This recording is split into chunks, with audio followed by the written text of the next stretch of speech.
वृंदावन में प्रस्तावित बिहारी जी कॉरिडोर के पक्ष में अब ब्रिज के प्रमुख मंदिरों के महंत भी आने लगे हैं।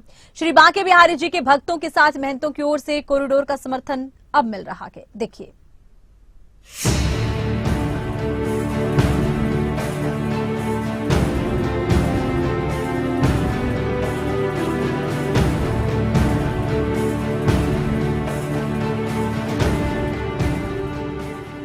एक तरफ वृंदावन में श्री बांके बिहारी मंदिर के सेवायत प्रस्तावित कॉरिडोर का विरोध हो रहा है, दूसरी ओर वृंदावन दर्शन को आने वाले बिहारी जी के भक्त कॉरिडोर को आवश्यक बता रहे हैं। साथ ही इस प्रस्ताव के लिए सरकार की सराहना हो रही है। अब भक्तों के साथ मंदिर के महंत भी कॉरिडोर बनाए जाने के पक्ष में आ गए। महंतों की ओर से कहा गया कि भक्तों की सुविधा के लिए कॉरिडोर चाहिए। काशी और अयोध्या में कॉरिडोर निर्माण होने के बाद व्यवस्थाएं बेहतर हुई है, भक्तों की संख्या बढ़ी है। उत्तर प्रदेश के मुख्यमंत्री माननीय योगी आदित्यनाथ जी ने जिस प्रकार से वृंदावन में बांके बिहारी के कॉरिडोर बनाने की जो योजना प्रस्तावित किया है, यह बिल्कुल सराहनीय है। हम इसका समर्थन करते हैं। अब मुझे याद है कि जब यूपीए की सरकार थी, हमने एक बार नहीं कितनी बार यूपीए सरकार से हम कहते थे कि धार्मिक नगरियों का विकास हो, धार्मिक मंदिरों का विकास हो, जो कॉरिडोर की तरह बने, जिसपे कि लोग जो यात्री आते हैं, श्रद्धालु आते हैं, वो अच्छे से दर्शन कर सके। लेकिन कोई भी सरकारें अनदेखा करती थी।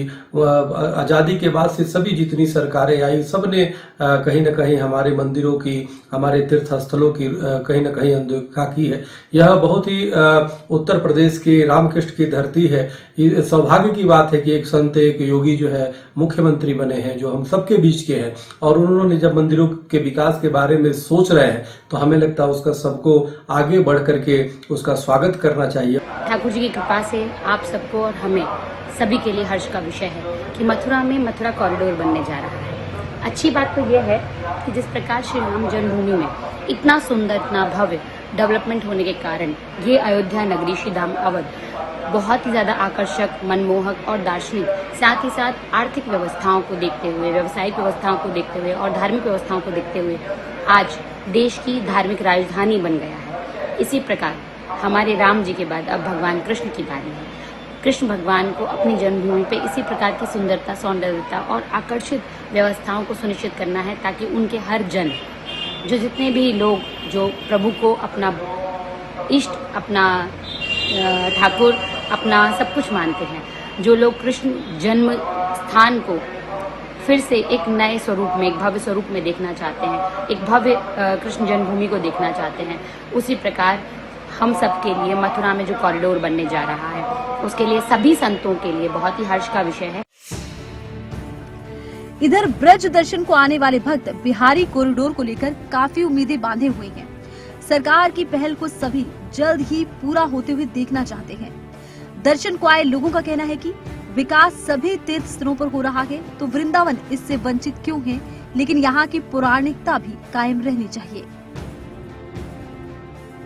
हम नहीं है विरोधी, बिल्कुल। इस समय जो वृंदावन में कॉरिडोर बनने के पक्ष में, 16 आना पक्ष में हम कॉरिडोर के, सवा 16 कॉरिडोर बनाए जाने से जो अस्तित्व खत्म हो रहा है वृंदावन, कुछ नहीं खत्म हो रहा है। वृंदावन की शोभा और बढ़ रही है, शोभा बढ़ेगी। ये समय के हिसाब से सच्ची बदलती है। कॉरिडोर के हो जाने के बाद व्यवस्थाएं बहुत ही अनुशासन में हो जाएंगी, चीजों पर नियंत्रण रहेगा, कोई अप्रिय घटना से बचा जा सके उसका पूरा प्रावधान किया जाएगा, भीड़ को एक प्रॉपर रूप से, सुचारू रूप से आने जाने की व्यवस्था प्राप्त होगी, और जिस तरह से वहाँ भूमि का अधिग्रहण किया गया है, मुझे ऐसा लगता है कि उसके जो ऐतिहासिक महत्व है उसके साथ कोई भी हीला हवाली नहीं होगी, वो वैसे ही यथार्थ बना रहेगा।